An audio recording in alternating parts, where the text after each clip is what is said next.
I create precedents and see if we can live better. He might have seemed too young to do something. Well, you know, no one can imagine how much can be done with this young energy. Grandfathers and grandmothers began calling their grandchildren to ask them to look at the rate of a particular cryptocurrency. The Dnipropetrovsk region is described in guidebooks as the land of Cossacks and the home of Petrokivka painting. But we are going to the village of Yelizavetivka, not to study history but modern technologies and new approaches to improving the quality of life. Now we'll see something interesting. Fedir Havrish could not imagine a day without the internet. The pensioner is interested in geopolitics, history, and the news. I like to dive in there, and there is immeasurable information. I remember the Yalta conference. Well, that's what Israeli Prime Minister Perez said, that you can lie for a month or two. If you don't have the internet, you will lie for half a year. The internet appeared in Yelizavetivka a couple of years ago. Optical fiber was provided to each yard, and a public Wi-Fi zone appeared in the center of the village. The village head begins his day by monitoring information on the internet. I check the exchange rates 3 times a day. For example, we see that today Bitcoin is $9,778 US.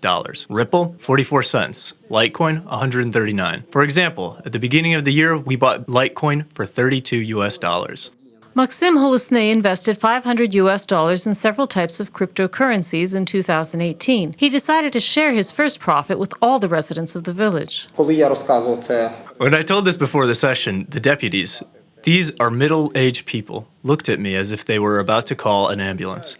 I had to get a bag of money and show them 200,000 hryvnia. He brought money. I put it in a suitcase. I have a book with the name of all our residents. It's our voters list. They came with a passport and received a payment. There was enough for everyone. Now, Yelizavetivka is the only village in Ukraine where cryptocurrency is legalized. The village council allowed virtual operations and officially included cryptographic assets in the community's property. The regulation of the territorial community, it's a stack of papers, was submitted to the state register. There is a state register stamp. The decision is published. There is no protest from the prosecutors. There are no lawsuits. We always considered him a man of a new type, so his idea with cryptocurrencies did not surprise me. When he started working here, he always came up with something new. It is interesting to work with him. Let's say the brain does not stagnate with him around. Maxim Holusnay developed social programs that have no analogues in Ukraine. In the village, all children have medical insurance, and adults can rely on cancer treatment at a clinic in Kyiv. Graduates of the local school receive startup capital. This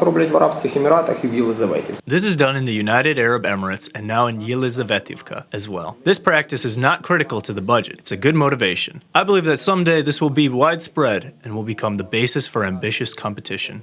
Village and regional heads from all over the country come to learn from him. The British Parliament was also interested in his experience. After a trip to London, this mural appeared on the village council building. Money for paint came from the sale of cryptocurrencies. I spoke to the peers of the House of Lords about cryptocurrency, as well as social experiments. They give you a tablet and ask you to show them evidence of how you work, which cryptocurrency is which, and what the exchange rate is. Maxim Holusnay is currently studying how to introduce cryptocurrency into the real sector of the economy. He plans to create a list of goods and services for which you can pay with Bitcoins, Terracoins, or Cardano. The virtual money rate will be available on an electronic screen in the center of Yelizavetivka. Reported by Yevgenia Burda for UATV.